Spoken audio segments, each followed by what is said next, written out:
Let's do it. You've given me little things here and there. Well, we've never all in one show dedicated to you. So we're kind of turning the tables a little bit. What made you get into real estate investing in the first place?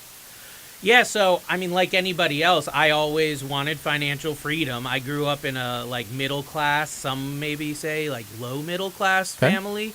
And financial... Where? I was down in Florida is where I grew up, South Florida, Miami, West Palm, between those two. But mainly in Miami. And, real estate was big down there, obviously, still is.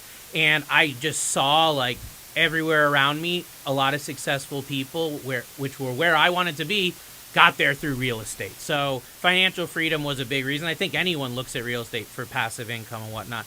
The second thing would be that when I started, really reading and getting educated and getting knowledge about wealth building and financial success and investing, I kept seeing the same thing over and over again. I kept seeing this reiterated theme of real estate being the backbone of becoming a millionaire and the backbone of becoming financially successful.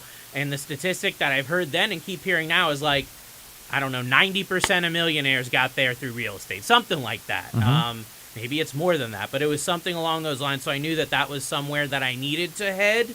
That was somewhere where I needed to go. And then something that really made a big impact on me is my Uncle Al, may he rest in peace. He's no longer with us, but he got into real estate. My mom's brother got into real estate in the early 2000s in Miami. So 2001, 2002, he started in real estate. It was when the boom was just boiling up, okay? He got into real estate. He was crushing it. And of everyone in my family, he was the one I saw as the most financially successful, had a nice house on the water and all the toys that everyone would want. And I saw him get there as a real estate agent, as a real estate professional. He owned a couple properties too, but I just saw that real estate again resonating, coming up again. And I'm like, okay, I got to somehow get involved, but I'm young. At the time, I'm talking about my thoughts when I'm 14, 15, 16 years old. Wow, you are young. Very Holy young. cow. A lot of people aren't thinking about that, but I knew I wanted to graduate from the middle class lifestyle to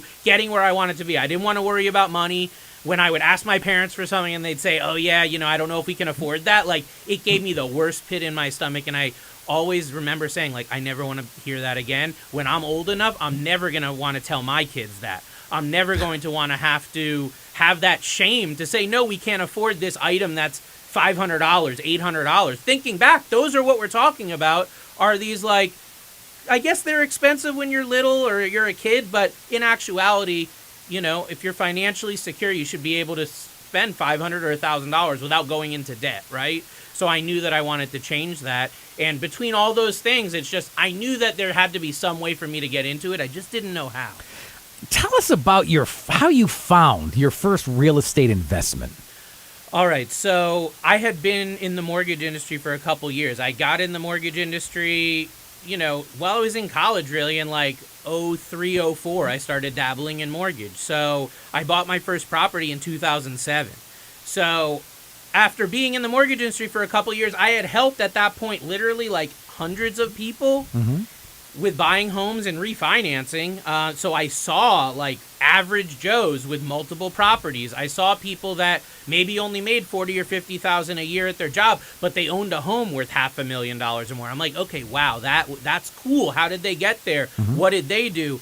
And I knew from a professional standpoint, if I wanted to keep advising people and really go to the next level, I needed to practice what I preach. Even though I was young, I needed to get that first property under my belt. So when I advise someone on buying, selling, or financing, I have been through the process myself as the borrower, as the homeowner. So that's why I wanted to do it.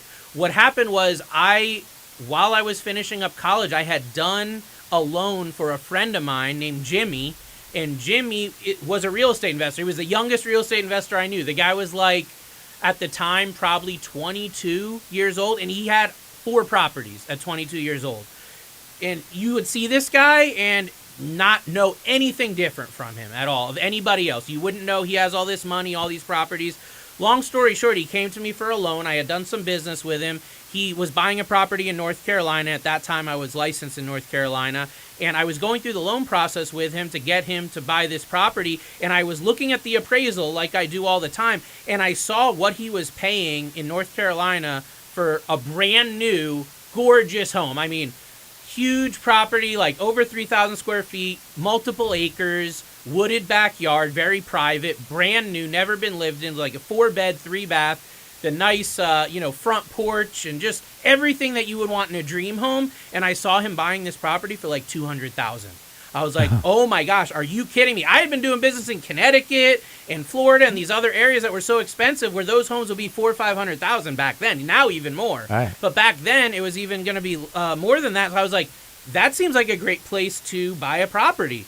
I can work from home. Even back then, in the mortgage industry, we were able to work remotely. I needed to reestablish myself having graduated college and kind of like get a home base. So I decided, let me look at buying a property in North Carolina. This is right when the market was starting to really dive. We're talking about 2006, early 07. The real estate market was not doing well. So I knew there was a great opportunity to get a property at a really, really good price. And Jimmy he had his real estate license. So he actually ended up helping me. He knew the market. He helped me do all the negotiations with the builders. He took me under his wing. He really got aggressive with it. We ended up getting this property for $40,000 under what the builder had it listed for because it was a distressed sale. It was a home they had built, brand new, custom for a family. Because of the recession we were getting in, there was an issue with the job of the person that was buying it. Something happened where the deal just blew up.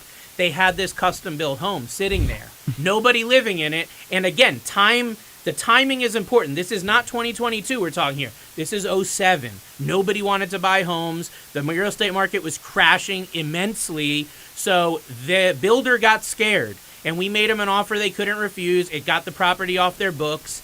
And, I remember the minute I walked in that property and I breathed in, I smelled the smell and looked around and saw all the newness of the carpet, the cabinets. I said, this is the house. Did you finance it or did you buy it cash? Oh, finance it. Absolutely. I did a 5% down on that property. What was the market in the economy like when you bought your first property? Because you keep talking about the housing market and the crash and so on and so forth. The market, there was blood in the streets. That's how I would say the market was. Like, the market had been ramped up from, early 2000s till like 05, 06. And in 06 is when we started to see the cracks in the real estate market.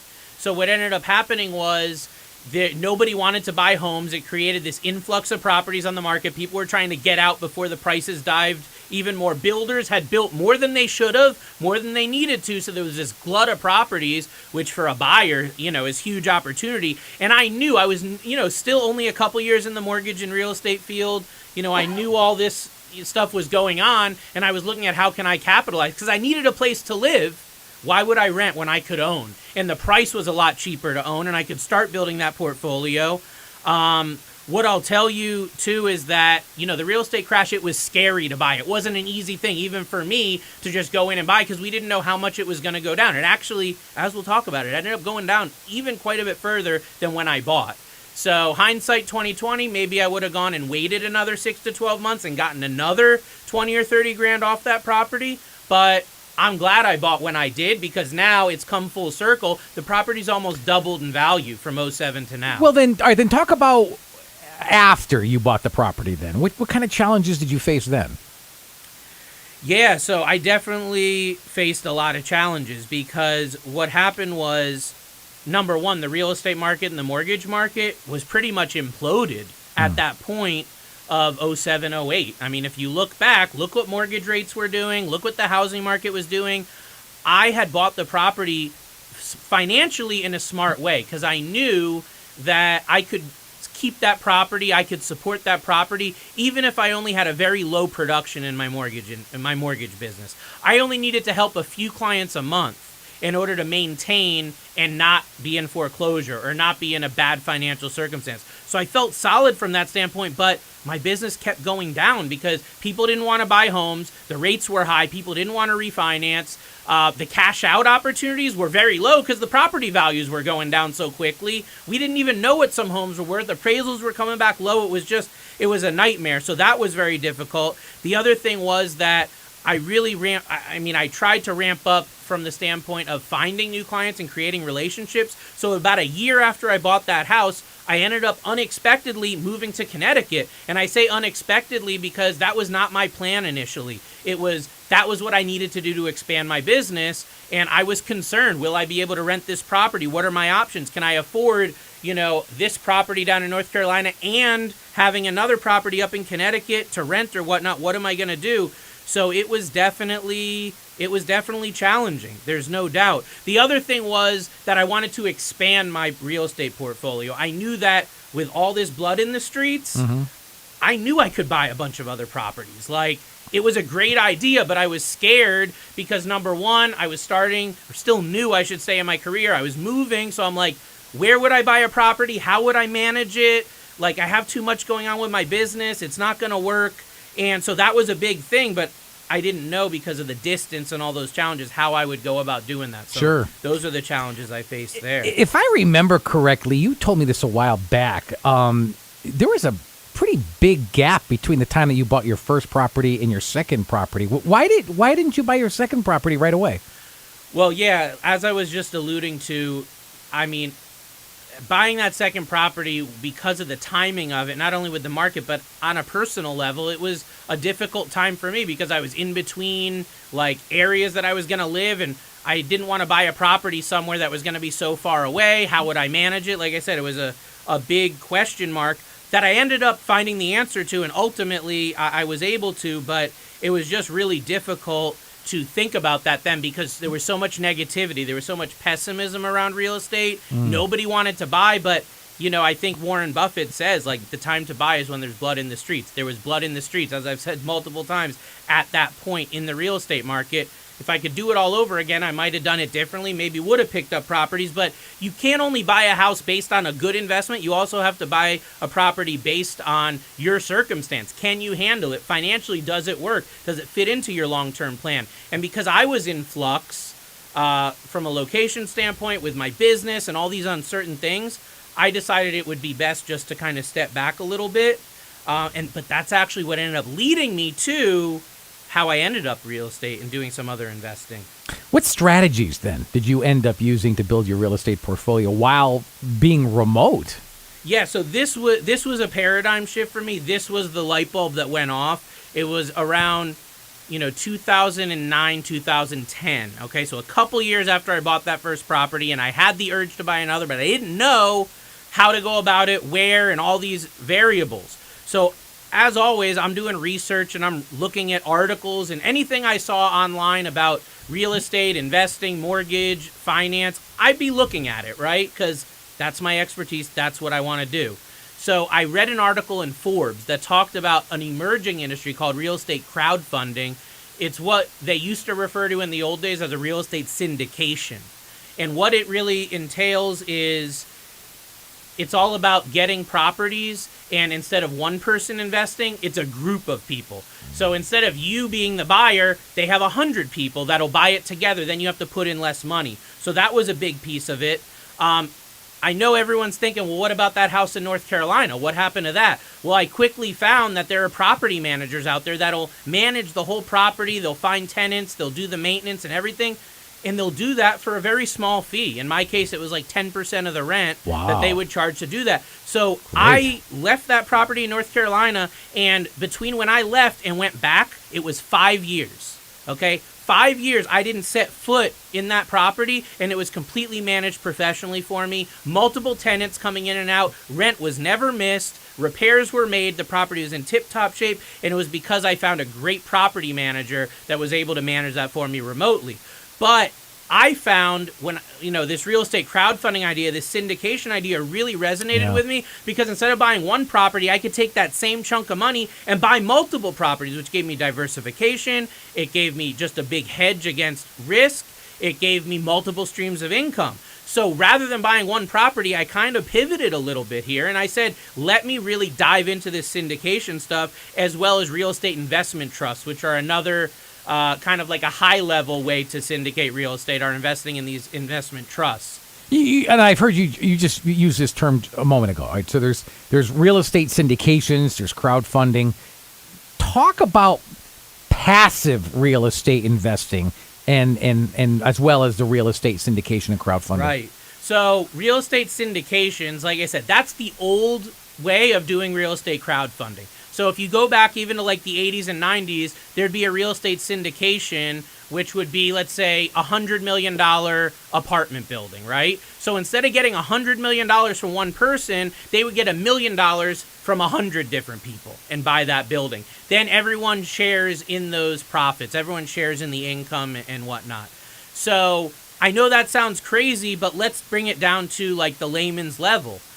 When you go from syndication into real estate crowdfunding, using the internet, using technology, we're talking about scenarios where you can invest with even sometimes $500 or $1,000 today. Back when I started, the average was between $5,000 and $10,000 per deal that you were getting involved in. So can you buy a house with $5,000? Probably not. Can you buy an apartment building with $5,000 or $10,000? Absolutely not.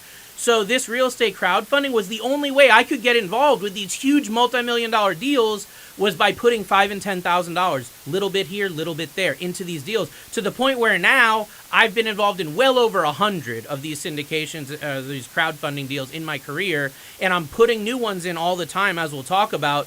But one of the reasons why I love it versus just a regular property, buying one house or buying a 2 or 3 unit house, is it's completely passive. You are not talking to tenants. You are not dealing with repairs. You get a report every month or every quarter on what's going on with the property, the financials. You get a deposit in your bank account monthly, quarterly, or whenever they make their distributions. It's 100% passive. It's 100% hands off. So it's less money with less work. Who doesn't want that? It made all the sense to me. And if you are someone that's fortunate and you've got, let's say, $50,000, $100,000 available, and you're thinking, I'm going to go put this down on my next property. I'm going to buy a vacation home. I'm going to buy a multifamily home and I'm going to rent it out. Great. But what if I told you that same $50,000 or $100,000, instead of buying one property, you could get involved in a dozen. You could get involved in 30. You can get involved in 50 deals with that same amount of money. How crazy is that? What would you rather have? 1 or 30? Yeah, how long will it take to see the residuals of that? It can be as soon as within a few months. Okay. Every deal is different, and we'll do a whole episode about this in the future and how I find those deals, but it doesn't take that long, and it doesn't have as much risk as you'd think if you align yourself with the right people, with the right management, that sort of thing. Folks, you are listening to Mortgage Matters Radio Show and the Connecticut Real Estate Edge podcast. You can contact Rob Weinberg very easily at 860-413-3938. And check out his website online, ConnecticutMortgageLending.com. I'll repeat that phone number, give an email address in a moment. I'm Gary Byron. How have you use mortgage refinancing and credit lines, so let's say, to like optimize your investments and maximize your returns? Yeah, this is big. We've talked about it before, but let me talk in this episode about putting it into action. So refinancing, pulling equity out of the property, buying other properties. It sounds easy. It can be easy. It can be hard. It's all about who you work with and if they know the process and how to get you through it. We're talking about cash out refinancing, that sort of thing. So I actually use that specific strategy to buy an office building where my office is now. And what I did was I was able to take a line of credit against my other property and then use that line of credit to buy the office building in cash. So I didn't need a mortgage, was able to get a great deal, close quick, just a couple weeks, and it was really simple. So that's something that you can do along mortgage and credit lines. The other thing is get home equity lines of credit on properties to have liquidity available. Even if you don't need it right now, get that when you can qualify for it. Get that when the property value is lucrative, that allows you to get access to some of that equity. That will put you in play when an opportunity comes up that you can stroke the check to make the down payment or buy in cash. So I definitely recommend that as a huge strategy right now. One thing to be aware of is that when we were talking about the housing crash, something that happened in 2007, 8, is that a lot of these lenders, they froze the home equity lines of credit. The property values went down so much, they froze you so you couldn't even get access to it. So just know that that could happen, and you want to be diligent and careful, because when that happens, it's like them shutting your bank account down. What advice would you give? I'm going to put it in a different, maybe in a unique term. Somebody comes over to you and says, all right, look, you're big time. I want to be a mini Rob Weinberg. How do I get started? What advice would you give to, let's say, like an up-and-coming new investor who doesn't have the money that, from the residuals from the investments that you've been doing for years and years and years? How do you get started to be like a mini Rob Weinberg? Yeah, so I would say to that, get started now, buy your first home. Like, don't think about it. I think the saying is, you got to eat an elephant one bite at a time, right? So don't think about it as I'm building this big portfolio. Start with your first home. That's how I started. If I did it all over again, I'd probably be doing a multifamily home using an FHA loan. I'd want to find one that meets that criteria for FHA.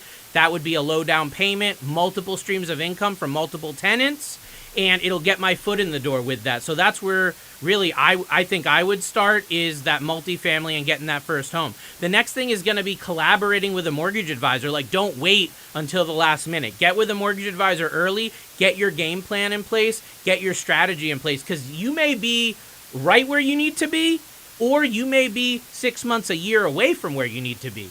It would be a lot better to know where you are now so you can get where you need to go when you want to be there. You don't want to find the perfect property, then go to a mortgage advisor and find out you don't qualify, you're looking at something above your means, your credit is too low, whatever the case may be, because I find most of the time with the right preparation, those issues can go away with a little bit of time and some proper planning, that sort of thing. The other thing I would say is you want to be investing in sectors and areas of the economy that are expected to do well, right? So if you're someone that's going to go right into these syndications and real estate crowdfunding stuff, you can invest in single family properties, fix and flips, rentals, that sort of thing through real estate crowdfunding. If you're going to go that route, though, make sure you're looking at areas of the market that are expected to do well. Like right now, I'm seeing great deals in hospitality, right? Like hotels are they weren't doing well due to COVID. They're starting to come back. Hospitality, travel starting to come back. Those deals are back on my radar. A year or two ago, I wasn't even thinking about investing in hospitality, retail, that sort of thing. Now there's some interesting things coming about in that part of the economy. Also, industrial is huge right now. With the rise in e-commerce, industrial properties are in huge demand right now.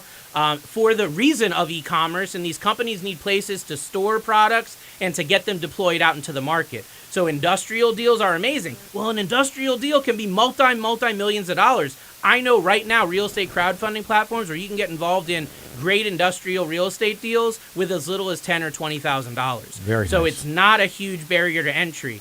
Value add multifamily, 3, 4 unit, 20 unit, 50 unit, big apartment buildings where they're going to renovate and then be able to raise the rent. That's what we call value add investing. Those are good right now. Everyone knows about short-term rentals, Airbnb, VRBO. I'm actually involved in a few of these crowd funds that specialize in short-term rentals. One in particular has over 100 Airbnb properties, and I only made one investment, and I got access to a portfolio of 100 properties that are professionally managed. I've never been to one. I've seen photos. They're great. They're amazing. They have 5-star ratings on the online sites. I'm getting a piece of that rental income. Every single night that someone stays there, I'm getting a little piece of that, and I don't have to lift a finger. So that's amazing. The last one I want to say, and I saved it for last because it's controversial, is cannabis real estate. So there's huge opportunity in cannabis real estate. I've been investing in it for a couple of years. It's actually one of my best performing, if not the best performing sector in real estate that I've got in my portfolio right now. I'm talking about grow houses, industrial houses where they're actually cultivating the cannabis, distributing it, that sort of thing, all over the country. So that's definitely one to keep your eye on. Listen, I'm running out of time, I'd be remiss if I didn't ask you this final question. And you're such an inspiration. What are your future plans for your real estate portfolio? Yeah, so I am just going to continue piggybacking on this real estate crowdfunding and syndication. I've been doing it now for so many years. It's proven itself. This is how I get involved in these huge deals with small amounts of money. So I don't plan on buying another single-family home this year or next year. I don't even plan on buying multifamily right now. My future, maybe if I find the right deal, I'd like to get like a retirement or a vacation home down south for the future, but I'm not doing it now. I'm waiting for the right time in the market to do Not that. as a rental, I'm just not for you. Just for me. Okay. That's it. But definitely concentrating on building out this portfolio more, the real estate crowdfunding, building that passive income. It's great to look in your bank account every month and have deposits. $20, $50, $80, $100, $200, $300, $100, $80. Just boom, boom, boom, boom, boom. It adds up to thousands of dollars a month. It all started with one investment of $5,000. $5,000 led to that? That was my first real estate crowdfunding investment. Right, Obviously, It's built to hundreds of thousands now, but It all started with taking that risk when no one knew about this stuff and doing that first deal for $5,000. If you would like to meet with Rob Weinberg, if you are looking for a mortgage advisor, I strongly recommend you to write this phone number down. Give him a call this week, 860-413-3938. I'll repeat that for you, 860-413-3938. Check him out online. Take some time, navigate your way through the website. It's ConnecticutMortgageLending.com. Once again, let me repeat that again. ConnecticutMortgageLending.com. Incidentally, if you would like to email Rob Weinberg, whether it's for this show, maybe we can get your question answered right here on these very airwaves. Hey, maybe it's even soon as next week. Simply email us, mortgagemattersradioshow@gmail.com. Again, it's mortgagemattersradioshow@gmail.com. If you thought of the question, I bet others would probably have thought of it as well. They could benefit from it. I can't thank you enough for being so candid with us, Rob. These are questions that about you that I think, like others, I wanted to know myself. I wanted to share it. We appreciate that. We can learn from you. For Rob Weinberg, I'm Gary Byron. Thank you so much for listening to Mortgage Matters Radio Show and the Connecticut Real Estate Edge podcast. Until next Saturday, have a good one, everybody. So long.